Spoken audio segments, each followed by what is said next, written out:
এই নির্বাচনে বিজয় হয়েছে উদারপন্থী গণতন্ত্রে। বাংলাদেশের রাজনৈতিক ইতিহাসে সবচেয়ে গুরুত্বপূর্ণ নির্বাচনের পরে ভবিষ্যৎ বাংলাদেশকে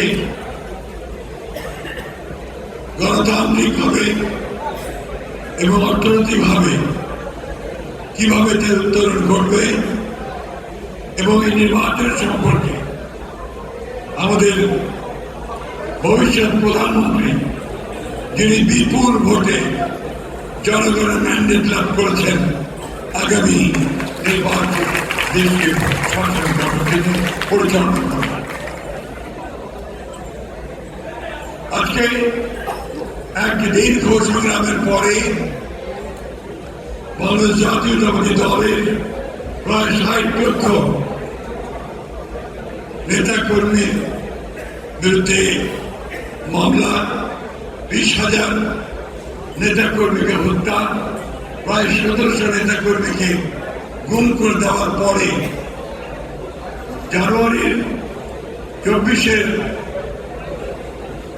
জুলাই এবং আগস্টে প্রায় ২,০০০ ছাত্র, নারী, শিশুর আত্মাহুতির পরে, রক্তপাতের পরে আমরা আজকে একটা গণতান্ত্রিক পন্থায় ফিরে যাওয়ার যে প্রধান ফটক, সেই ফটককে উত্তোলন করতে চলেছে।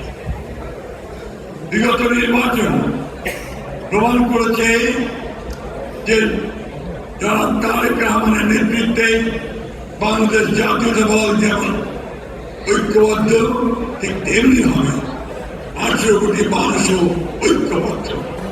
তারা পরিবর্তন চায়, সেই পরিবর্তন হচ্ছে উন্নয়নের পরিবর্তন, অবস্থার পরিবর্তন, রাজনীতির গণতান্ত্রিকীকরণের পরিবর্তন, অর্থনৈতিক গণতান্ত্রিকীকরণের পরিবর্তন।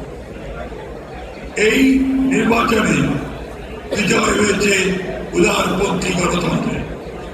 আজকে আমরা কিছুক্ষণের মধ্যেই আমাদের নেতা, বাংলাদেশের নেতা, যিনি কয়েকদিনের মধ্যেই বাংলাদেশকে নেতৃত্ব দিতে চলেছেন, সেই তরুণ নেতা যিনি বাংলাদেশের মানুষকে নতুন স্বপ্ন দেখিয়েছেন, একটি পরিবর্তিত বাংলাদেশ, স্বাধীন বাংলাদেশ, গণতান্ত্রিক বাংলাদেশ, সেই নেতা আমাদের সামনে বক্তব্য রাখবেন।